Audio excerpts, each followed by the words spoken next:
টাকা আদায়ে নিলামে এস আলম গ্রুপের জমি জায়গা গুদাম না পেলে ইসলামী ব্যাংকের মামলা। পটুয়াখালীতে ধর্ষণের শিকার জুলাই আন্দোলনে শহীদের মেয়ের মৃত্যু, বিক্ষোভ শাস্তির দাবি। ভারতের গুজরাটে 1000-এর বেশি বাংলাদেশি গ্রেফতার, পিটিআইয়ের প্রতিবেদন।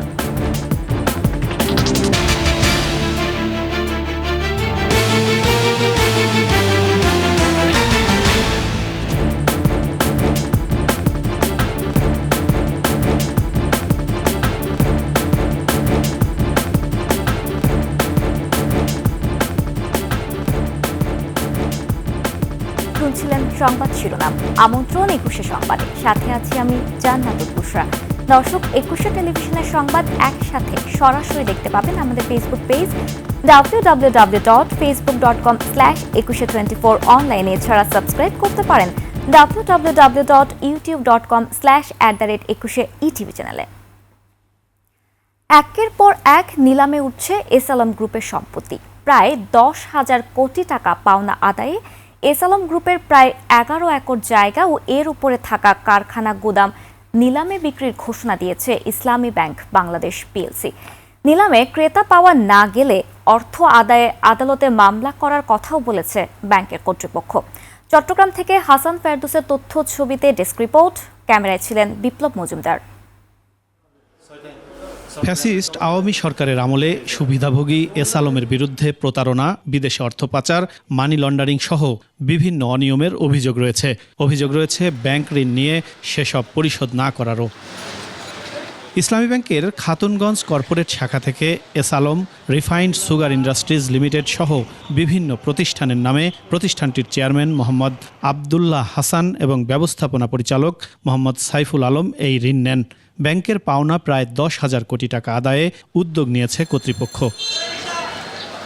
ব্যাংক কর্তৃপক্ষ বলছেন 2025 সালের 24 মার্চ পর্যন্ত লভ্যাংশ সহ খেলাপি বিনিয়োগ বাবদ পাওনা 9,948 কোটি 42,70,000 টাকা।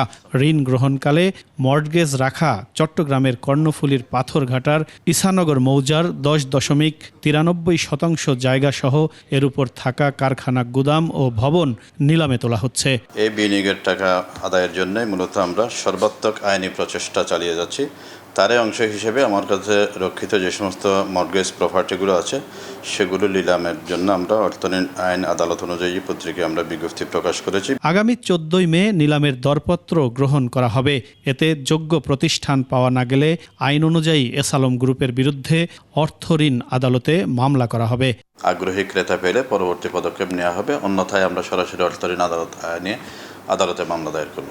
এর আগে দুর্নীতি দমন কমিশনের দায়ের করা মামলায় বুধবার 159.15 একর জমি এবং 17 এপ্রিল এস আলমের 1,360টি ব্যাংক হিসাবে থাকা 2,619 কোটি 7,16,000 টাকা জব্দের আদেশ দেয় ঢাকার সিএমএম আদালত।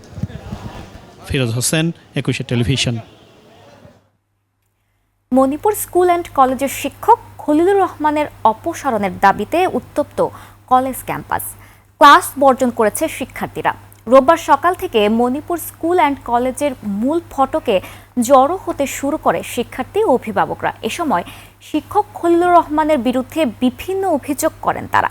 বিশেষ করে নারী শিক্ষার্থীদের যৌন হয়রানি ছিল সবথেকে গুরুতর অভিযোগ।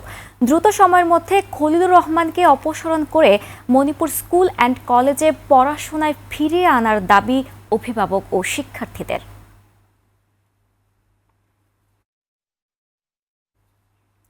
জাতীয় ঐক্যমত্য কমিশনের সাথে গণসংহতি আন্দোলনের আলোচনা শুরু হয়েছে। সকালে জাতীয় সংসদ ভবনের এলডি হলে এই আলোচনা শুরু হয়। জুনায়েদ সাকিবের নেতৃত্বে 10 সদস্যের প্রতিনিধি দল আলোচনায় অংশগ্রহণ করেন। সংস্কার বিষয়ে মতামত প্রদান ও আলোচনার জন্য বসেছেন তারা।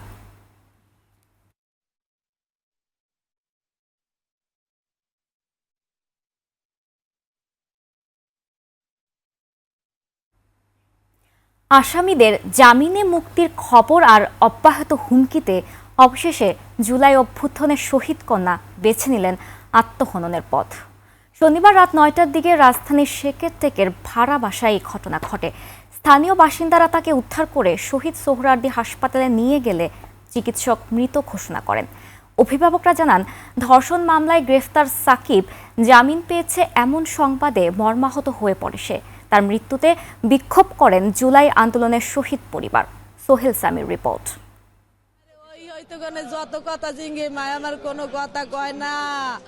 হাসপাতালের মর্গে মেয়ের লাশ, এই সমাজের উপর কি রাগে ক্ষোভে দুঃখে চলে গেল 17 বছরের কিশোরী মেয়েটি।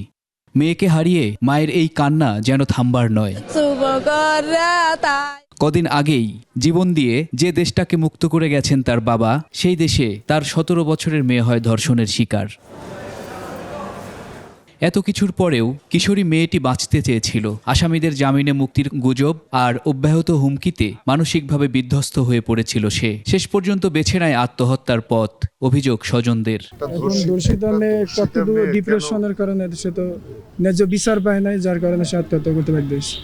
এদের পিছে ব্যাকগ্রাউন্ড খুব বড়, হ্যাঁ মানে অনেক বড় এদের ব্যাকগ্রাউন্ড, বা এরা রাগা বলের মতো বড়, কারণ এদের সাথে আমরা পারার মতো যোগ্য নাই। শহীদের রেখে যাওয়া অবলম্বনটুকু ধরে রাখতে না পারার লজ্জায় বাকরুদ্ধ গোটা জাতি। আমাদের সবাইকে লজ্জা দিয়ে আজকে বিদায় নিল। এই লজ্জা আমি ঢাকবো কোথায়? এটা বলার কোনো ভাষা নেই। তাই আজকে কি বলবো, কাকে বলবো? যে আপনি প্রশ্ন করেছেন কেন, এই মুহূর্তে তো এই সরকারকেই জবাব দিতে হবে। মৃত্যুর খবরে রাতেই বিক্ষোভ করে জুলাই আন্দোলনে শহীদ পরিবার। খুনিদের দৃষ্টান্তমূলক শাস্তির দাবি জানান বিশিষ্টজনরা।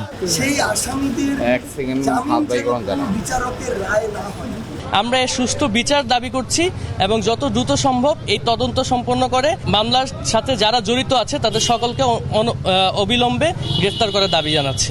ধর্ষণের অভিযোগে ইতিমধ্যে 2 জনকে আটক করা হয়েছে। সোহেল সামি, 21 টেলিভিশন, ঢাকা। ভারতের পশ্চিম উপকূলীয় রাজ্য গুজরাট থেকে 1000-এর বেশি বাংলাদেশি নাগরিককে গ্রেফতার করা হয়েছে। গুজরাটের স্বরাষ্ট্র প্রতিমন্ত্রী হর্ষ সাংঘভির বরাতে জানিয়েছে ভারতের রাষ্ট্রীয় বার্তা সংস্থা press trust of India PTI. রাজ্য পুলিশের নেতৃত্বে special operation group, crime branch, anti human trafficking unit বিভিন্ন জায়গায় অভিযান পরিচালনা করে। আফসানা নীলার ডেস্ক রিপোর্ট। শুক্রবার রাতভর গুজরাটের আহমেদাবাদ ও সুরাটে অভিযান চালায় ভারতীয় যৌথ বাহিনী। অভিযানে আহমেদাবাদ থেকে কমপক্ষে 890 বাংলাদেশি ও সুরাটে 134 বাংলাদেশিকে গ্রেপ্তার করা হয়। এসব বাংলাদেশির বিরুদ্ধে অভিযোগ অবৈধ অনুপ্রবেশ এবং জাল নথি বানিয়ে ভারতে বসবাস। গুজরাটে এখন পর্যন্ত এটি সবচেয়ে বড় অভিযান বলে মন্তব্য করেছেন দেশটির স্বরাষ্ট্র প্রতিমন্ত্রী হর্ষ সাংঘভি। গোয়েন্দা তথ্যের ভিত্তিতে তাদের আটক করা হয় বলে জানিয়েছে পুলিশ। তদন্ত শেষে আটকদের বাংলাদেশে ফেরত পাঠানো হবে, এমনটা বলছে ভারতীয় গণমাধ্যম। এর আগে 2024 সালের এপ্রিল মাস থেকে এ পর্যন্ত 2টি ভিন্ন এফআইআর দায়ের করা হয়েছে অবৈধ অভিবাসীদের বিরুদ্ধে, যেখানে 127 জন বাংলাদেশিকে গ্রেফতার করা হয়েছিল এবং 77 জনকে দেশে পাঠানো হয়। আফসানা নীলা, ডেস্ক রিপোর্ট, 21 টেলিভিশন। কবি দাউদ হায়দার মারা গেছেন।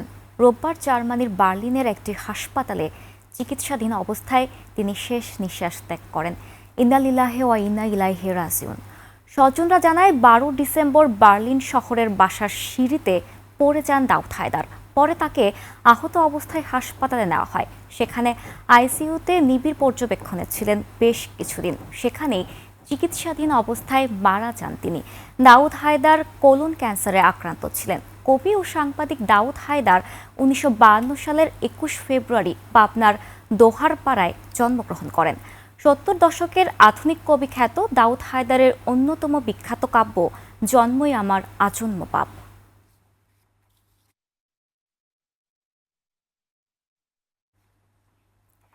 নারায়ণগঞ্জের আলোচিত 7 খুনের 11 বছর আজ। নির্মম এই হত্যাকাণ্ডের 33 মাস পর জেলা জজ আদালত রায় হয়।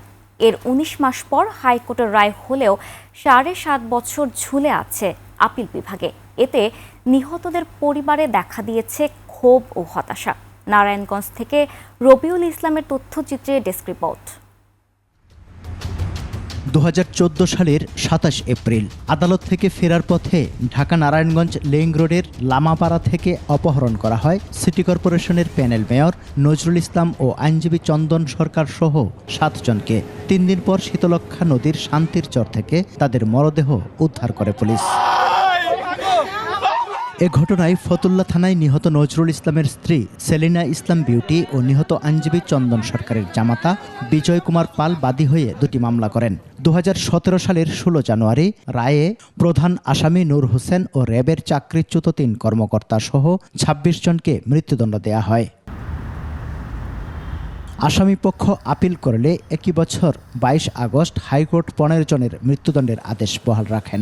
কিন্তু আপিল বিভাগে 7.5 বছরেও এর নিষ্পত্তি না হওয়ায় ক্ষুব্ধ নিহতের স্বজনরা। রায়টা না হওয়া পর্যন্ত আমরা শান্তিতে ঘুমাইতে পারতেছি না। আসামিদের দ্রুত ফাঁসি দেওয়া হোক এবং এই মামলা দ্রুত নিষ্পত্তি করা হোক, আমরা আপিল বিভাগের কাছে একটু অনুরোধ করি। এই কার্যকরের পরে যাতে সারা বাংলাদেশ বুঝতে পারে যে না, অন্যায় করলে মানুষ ছাড় পাবে না। নতুন উপদেষ্টার আমলে আমাদের এই বিচারটা হোক, আমাদের রায়টা কার্যকারিতা হোক, অন্তত আমাদের পরিবারটার একটু শান্তি মিলুক। সাজাপ্রাপ্তরা আওয়ামী লীগের নেতা ও স্থানীয় নেতাদের আত্মীয় হওয়ায় বিগত ফ্যাসিস্ট সরকার বিচার কাজ স্থবির করে রেখেছিল বলে অভিযোগ বাদীপক্ষের আইনজীবীর। তবে উচ্চ আদালতে ন্যায় বিচার নিশ্চিত হবে বলে আশাবাদ জানিয়েছেন রাষ্ট্রপক্ষের আইনজীবী। তৎকালীন শেখ হাসিনার সরকার এই মামলার যে রায়টাকে যাতে বিলম্বিত হয় সেটার জন্য চেষ্টা করা হয়েছে এবং রায়টা যাতে আপিলের ডিভিশনে শুনানি না হয় সেটাই তারা নিশ্চিত করেছিল।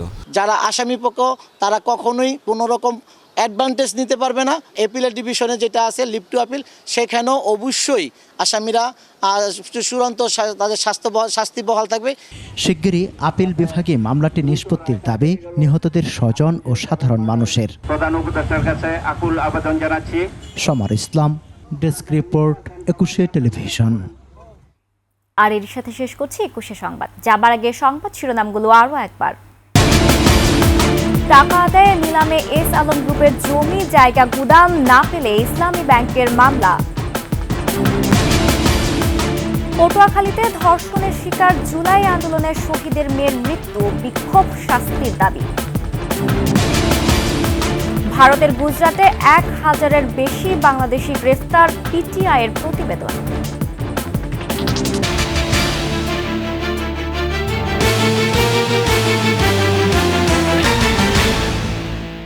সর্বশেষ সংবাদ জানতে ডায়াল করুন 2021 নাম্বারে আর ভিজিট করুন 21-tv.com ওয়েবসাইটে। ফেসবুকে ভিজিট করতে পারেন www.facebook.com/2124 অনলাইনে। এছাড়া সাবস্ক্রাইব করতে পারেন www.youtube.com/@21etv চ্যানেলে। এতক্ষণ সঙ্গে থাকার জন্য ধন্যবাদ। পরবর্তী সংবাদ দুপুর 2টায় দেখার আমন্ত্রণ রইল। 21-এর সাথেই থাকুন।